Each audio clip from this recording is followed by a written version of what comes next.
ಜೈಲಿನಲ್ಲಿ ಪ್ರಜ್ವಲ್ ರೇವಣ್ಣ ಮೊಬೈಲ್ ಬಳಸಿದ್ದಾರೆ ಎನ್ನಲಾದ ಪ್ರಕರಣಕ್ಕೆ ಸಂಬಂಧಪಟ್ಟಂತೆ ನಿರಂತರವಾಗಿ ಅವರ ಪೋಷಕರ ಜೊತೆ ಸಂಪರ್ಕದಲ್ಲಿ ಇದ್ರು ಅನ್ನುವಂತಹ ಆರೋಪ ಕೇಳಿಬಂದಿದೆ.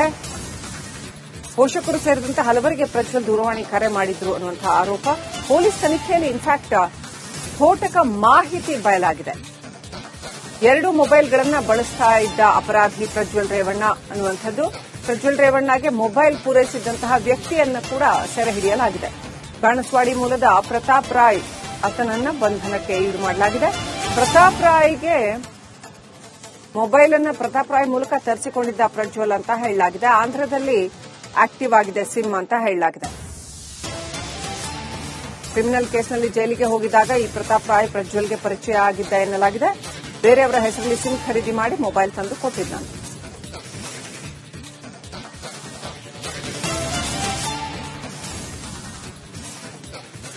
ಅಪ್ಡೇಟ್ ಪಡ್ಕೊಳ್ಳೋಣ. ಪ್ರತಿನಿಧಿ ಅಭಿಷೇಕ್ ಜಯಶಂಕರ್ ಲೈವ್ ಕನೆಕ್ಟ್ ಆಗಿದ್ದಾರೆ. ಅಭಿಷೇಕ್, ಪ್ರಜ್ವಲ್ ರೇವಣ್ಣ ನಿರಂತರವಾಗಿ ಸಂಪರ್ಕದಲ್ಲಿದ್ದ ಅನ್ನುವಂತಹ ಮಾಹಿತಿ ಅವರ ಪೋಷಕರ ಜೊತೆ ಮತ್ತು ಇನ್ನು ಯಾರಿಗೆಲ್ಲ ಕರೆ ಮಾಡಿದ್ದ ಅನ್ನುವಂತಹ ಪ್ರಶ್ನೆ ಜೊತೆಗೆ ಮೊಬೈಲ್ ಬಳಸುವುದರ ಮುಖಾಂತರ ಆತ ಕೇವಲ ಹೊರ ಜಗತ್ತಿನೊಂದಿಗೆ ಸಂಪರ್ಕದಲ್ಲಿರೋದು ಮಾತ್ರನಾ ಅಥವಾ ಇನ್ನೇನಾದರೂ ಪ್ರಯತ್ನಗಳು ಮಾಡಿದ್ರಾ, ಹೊರಬರೋದಕ್ಕೇನಾದರೂ ಪ್ರಯತ್ನ ಮಾಡಿರುವಂಥದ್ದು ಇಂಥದ್ದೇನಾದರೂ ಕಂಡು ಬಂದಿದೆಯಾ?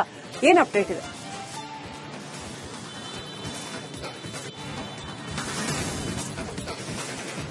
ಈಗಾಗಲೇ ಏನು ಬಾಣಸ್ವಾಡಿಯಲ್ಲಿರುವಂತಹ ನವೀನ್ ಅನ್ನುವಂತಹ ವ್ಯಕ್ತಿ ಏನಿದ್ದಾನೆ ಆತನನ್ನ ಈಗಾಗಲೇ ಬಂಧನ ಮಾಡಲಾಗಿರುವಂತದ್ದು. ಬಂಧನ ಮಾಡಿ ಆತ ಒಂದು ಡೆಲಿವರಿ ಕೊಡುವಂತಹ ಮುಖಾಂತರ ಅಂದ್ರೆ ಹೈ ಸೆಕ್ಯೂರಿಟಿ ಬ್ಯಾರಕ್ನಲ್ಲಿರುವಂತಹ ಪ್ರತಾಪ್ ರೈ ಏನಿದ್ದಾನೆ ಆತನಿಗೆ ಮೊಬೈಲ್ಗಳನ್ನು ಕೊಡುವಂತಹ ಮುಖಾಂತರ ಆತ ಒಂದು ಅಫೆನ್ಸ್ ಅನ್ನ ಮಾಡಿದ್ದಾನೆ. ಈಗ ಆ ಒಂದು ಅಫೆನ್ಸ್ಗೆ ಸಂಬಂಧಿತವಾಗಿ ಈಗ ಬಂಧನ ಆಗಿರುವಂತದ್ದು. ಇನ್ನು ಎರಡನೇದಾಗಿ ಈತ ಆ ಮೊಬೈಲ್ ಅನ್ನು ಬಳಕೆಯನ್ನ ಮಾಡಿ ಎಷ್ಟು ಜನಕ್ಕೆ ಕರೆಯನ್ನು ಮಾಡಿದ್ದಾರೆ ಅನ್ನುವಂತಹ ವಿಚಾರವಾಗಿ ಈಗಾಗಲೇ ಸಿಡಿಆರ್ ರಿಪೋರ್ಟ್ಗಳನ್ನ ತೆಗೆದುಕೊಳ್ಳಲಾಗಿದೆ.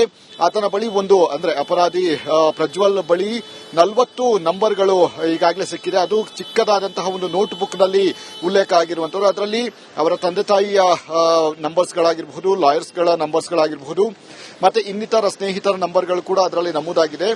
ಈ ಹಿನ್ನೆಲೆಯಲ್ಲಿ ಅವರೆಲ್ಲರಿಗೂ ಕೂಡ ಕರೆಯನ್ನು ಮಾಡಿರುವಂತಹ ಸಾಧ್ಯತೆಗಳು ಕೂಡ ಇದೆ. ಅದೇ ರೀತಿಯಾಗಿ ಈಗಾಗಲೇ ಏನು ಆ ಸಿಮ್ ತಂದುಕೊಟ್ಟ ಅಂದ್ರೆ ಮೊಬೈಲ್ ತಂದುಕೊಟ್ಟಂತಹ ಸಿಮ್ ಏನಿದೆ ಅದು ಪರ್ಟಿಕ್ಯುಲರ್ ಆಗಿ ಆಂಧ್ರ ನೆಟ್ವರ್ಕ್ಗೆ ಸೇರಿರುವಂತದ್ದು. ಅಂದ್ರೆ ಆಂಧ್ರದ ಸಿಮ್ ಏನಿದೆ ಅದು ಮಾತ್ರ ಜೈಲಿನಲ್ಲಿ ವರ್ಕ್ ಆಗ್ತಾ ಇದೆ ಅಂತ ಹೇಳಿ ಈ ಹಿಂದೆ ಕೂಡ ಅಲೋಕ್ ಕುಮಾರ್ ಅವರು ಹೇಳಿಕೆಯನ್ನು ಕೊಟ್ಟಿದ್ರು. ಮತ್ತೆ ಅದಕ್ಕೆ ಸಂಬಂಧಪಟ್ಟಂತಹ ಅಧಿಕಾರಿಗಳಿಗೆ ವಾರ್ನ್ ಕೂಡ ಮಾಡಿದ್ರು. ಅದೇ ರೀತಿಯ ಅದೇ ಒಂದು ಸಿಮ್ ಕಾರ್ಡ್ ಏನಿದೆ ಆ ಸಿಮ್ ಕಾರ್ಡ್ ಈಗ ಜೈಲಿನ ಬ್ಯಾರಕ್ನಲ್ಲಿ ಸಿಕ್ಕಿರುವಂತದ್ದು. ಹೀಗಾಗಿ ಆ ಸಿಮ್ ಕಾರ್ಡ್ ಅನ್ನ ಬಳಕೆಯನ್ನು ಮಾಡಿ ಇವರು ಯಾರ್ಯಾರಿಗೆ ಕರೆಯನ್ನು ಅಂದ್ರೆ ಸಹಜವಾಗಿ ತಂದೆ ತಾಯಿಗೆ ಒಂದು ಕರೆಯನ್ನು ಮಾಡಿರ್ತಾರೆ, ಲಾಯರ್ಸ್ಗಳಿಗೆ ಕರೆಯನ್ನು ಮಾಡಿರ್ತಾರೆ. ಆದ್ರೆ ಅದನ್ನ ಹೊರತುಪಡಿಸಿ ಬೇರೆ ಯಾರಿಗಾದ್ರೂ ಕರೆಯನ್ನು ಮಾಡಿದ್ರ ಅನ್ನುವಂಥದ್ದು ಕೂಡ ಇಲ್ಲಿ ಪ್ರಶ್ನೆಯಾಗಿ ಮೂಡುತ್ತೆ. ಯಾಕಂದ್ರೆ ನಿನ್ನೆಯಷ್ಟೇ ಕೋರ್ಟ್ ಒಂದು ಆದೇಶವನ್ನು ಮಾಡಿತ್ತು. ಸಾಕ್ಷಿಯನ್ನ ಹೇಳುವಂತಹ ಒಂದು ಬಂದಂತಹ ಏನು ಮಹಿಳೆ ಏನಿದ್ದಾರೆ ಅವರಿಗೆ ಬೆದರಿಕೆ ಹಾಕ್ತಾ ಇದ್ದಾರೆ ಅನ್ನುವಂತಹ ಒಂದು ಕಾರಣದಿಂದಾಗಿ ಆಕೆ ಕೂಡ ಕೋರ್ಟ್ನಲ್ಲಿ ಹೇಳಿಕೆಯನ್ನು ನೀಡಿದ್ರು. ಹೀಗಾಗಿ ತನ್ನ ಬೆಂಬಲಿಗರ ಜೊತೆ ಟಚ್ ನಲ್ಲಿ ಇದ್ದಾರೆ ಅನ್ನುವಂಥದ್ದು ಕೂಡ ಇಲ್ಲಿ ಪರ್ಟಿಕ್ಯುಲರ್ ಆಗಿ ನೋಡಬೇಕಾಗುತ್ತೆ. ಅಂದ್ರೆ ಯಾರಾದರೂ ಅವರ ಸ್ನೇಹಿತರ ಮುಖಾಂತರ ಬೆದರಿಕೆ ಹಾಕ್ತಾ ಇದ್ದಾರಾ ಅಥವಾ ಏನು ವಿಚಾರಗಳು ಅನ್ನುವಂತಹ ಆಂಗಲ್ ನಲ್ಲಿ ಕೂಡ ತನಿಖೆಯನ್ನು ನಡೆಸುವಂತಹ ಒಂದು ಕೆಲಸಗಳನ್ನು ಮುಂದಿನ ಹಂತದಲ್ಲಿ ಮಾಡಬೇಕಾಗುತ್ತೆ. ಈಗ ಸಿಕ್ಕಿರುವಂತಹ ಮೊಬೈಲ್ನಲ್ಲಿ ಸಾಕಷ್ಟು ಸಿಡಿಆರ್ ರಿಪೋರ್ಟ್ಗಳನ್ನು ತೆಗೆದುಕೊಳ್ಳಲಾಗಿದೆ ಮತ್ತು ವಾಟ್ಸ್ಆಪ್ ಏನಾದರೂ ಮಾಡಿದಂತಹ ಸಂದರ್ಭದಲ್ಲಿ ಆ ನಂಬರ್ ಅನ್ನು ತೆಗೆದುಕೊಂಡು ನಂತರ ಎಫ್ಎಸ್ಎಲ್ಗೆ ಈಗಾಗಲೇ ಮೊಬೈಲ್ಗಳನ್ನ ಕಳಿಸಲಾಗಿದೆ. ಅಲ್ಲಿಂದ ವರದಿ ಬರಬೇಕಷ್ಟೇ.